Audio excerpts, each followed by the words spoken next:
Hey, what's happening? Welcome back to the GM. I'm your guy, Boulanger, and up next, I want to deal with the question, is the Baltimore Ravens Super Bowl window closed or has it ever really been open? So this will be like a part two. And I want to really home in on that signing Lamar Jackson is a must for the Baltimore Ravens. Uh, we understand that trading Lamar is an option if he doesn't sign the franchise tag. We understand that the Baltimore Ravens certainly could get a haul of draft picks for Lamar Jackson because he's that valuable and dynamic uh, as a quarterback and as an athlete. Uh, we understand that the Baltimore Ravens could fill a lot of holes with top talent with the Lamar Jackson trade. But what I will submit to you is that when you look around the league, if you don't have that guy at the quarterback position, no matter what talent you have around you in other positions, you don't win in the NFL. Okay. So the number one reason that they must sign Lamar Jackson is because they're not going to win. When you look around the league, look at the teams who have great defenses but don't have that guy at quarterback. You know what I'm saying? Take the New York Jets, right? Take a team like the Miami Dolphins who have amazing offensive talent. Uh, Take a team before they got Trevor Lawrence uh, down in Jacksonville. They wasn't winning, and so when you start considering uh, first round draft picks for a quarterback, you're 2 years away from winning. Trevor Lawrence was a number one overall pick, and they did not win until this year. But what had to happen? They had to get him some weapons, right? Um, so that will be uh, a bad option to go first round quarterback to replace Lamar. Um, so that's the number one reason you will not win. Okay. And number two goes right along with number one. The Baltimore Ravens defense is in a win now mode. When you look at the level of talent they have on that defensive side of the ball, you got Marlon Humphreys, high priced corner. You got Marcus Williams, high priced safety. You got Kyle Hamilton, who turned into a first round stud defensively.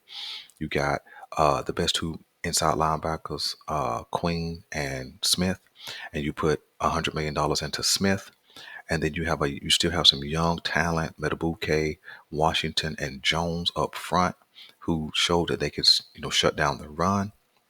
And then you got some young talent at outside linebacker. Of course, that has to be developed more. But the defense is in the win now mode with a couple of veteran pieces and some more depth in the secondary. They're ready to win right now. And we saw that by how they stepped up and basically handled the Bengals offense. And they handled every other offense. They didn't, once we settled in, we didn't get blown out in no game this year. We were really, really close. It was the offense or lack thereof that kept us from getting on a solid ride this year. Um, and so because you have that kind of money invested into your defense, then you cannot press reset it at quarterback because then you're gonna say, okay, rookie quarterback, 2 years. Well, that's wasting hundreds of millions of dollars on the defense side of the ball. Okay, if you go with your free agent quarterbacks, Jimmy G, Derek Carr, Baker Mayfield, Sam Darnold, which one you want? Which one do you want to replace Lamar Jackson? Yeah, that's what I thought. No, you don't want none of them because they all had elite talent at the wide receiver position and didn't do nothing with it. And Lamar has outperformed all of them collectively, right? So because you got that kind of money invested into your defense, you cannot press reset at quarterback. Number three, okay, the familiarity with this new Ravens offense has immense potential. Here's what I mean by familiarity. For the last 4.5 years in the Lamar Jackson era, with Greg Roman being the OC, you knew teams would know what to expect when they came into a game, year after year after year, right? Uh, run game led by Lamar Jackson, not the running backs. Run game, and then in the passing game, They were a combination of deep routes that took a long time to develop, and with a shaky offensive line, uh, it was average or to below average at best. Okay, and so coming into this year with a new OC, new scheme, and maybe even some new scheme in the run game as well, and supposedly an upgrade at the wide receiver position, right? Teams don't have a beat on this offense. So imagine when teams don't have a game plan, right? They're going to put together a game plan, but they don't have a game plan for this Ravens offense led by Lamar Jackson. Think about how amazing that would be to roll into weeks 1 through 8 before a team really could get a beat on what you're doing offensively. And then as far as the AFC North, yeah, we play them twice, but we're going to get off 3 games against the Bengals, Pittsburgh, and the Browns before they even know. See, it's one thing to watch film and develop a scheme. It's another thing to get on the field and stop that scheme. And so I think the familiarity is a great benefit and bonus to uh, bring a Lamar Jackson back and seeing what he can do with a new OC and improved weapons. Okay, and then the bonus reason why they should must sign Lamar Jackson is because who else are you going to pay? Right? Think about what I'm saying.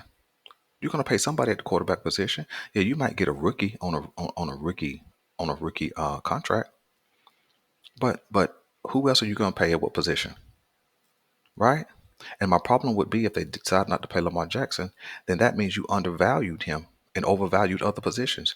When it was time for Mark Andrews to get paid him. It didn't seem like it was a whole lot of a problem. Made him one of the top paid tight ends in the league. When it was time to pay Ronnie Stanley, paid him, made him one of the top offensive tackles in the league, top paid offensive tackles in the league. When it was time to pay Marlon Humphreys, paid him, made him one of the top paid corners in the league. When they brought in Marcus Williams, paid him, and made him one of the top safeties in the league. And then when it was time to pay Roquan Smith, even though he had only been there 9 to 10 games, paid him and made him the richest linebacker in the league or in league history. So, so when you put a value on paying those positions are important, but they're not the quarterback position. So how can we cheap it out at quarterback? It doesn't make any sense. I don't know if that makes sense to you guys, but it does not make sense to me. Yeah, I've heard the debate. Well, if you pay Lamar Jackson, you can't put pieces around him. Well, you know what? You hadn't paid him and you hadn't put pieces around him. So why are we talking about paying him and not being able to do it? That's what you already hadn't been doing. And so here's the deal. Either Baltimore's going to pay him or somebody's going to pay him. And here's the scary thing. Quarterback needy teams, they already have weaponry. Seattle may need a quarterback. They already have offensive weapons. The Carolina Panthers need a quarterback. They already have a few offensive weapons, and they have an offensive line that led the #1 run game in the league the last half of the season. Atlanta, you've been hearing rumors about Atlanta. They already have a few offensive weapons, big time wide receiver now, and a big time tight end. And they seem to have some good young running backs. Um, and there's one more team. Oh, the Jets. Now, I don't think he'll go to the Jets, but the Jets have a few weapons. Offensive line began to improve, and they got a rock solid defense. So all the team, and then you've been hearing rumors about Miami as well. Well, we know what Miami got at the wide receiver position. And so, what would Lamar do to any of those offenses, any of those teams?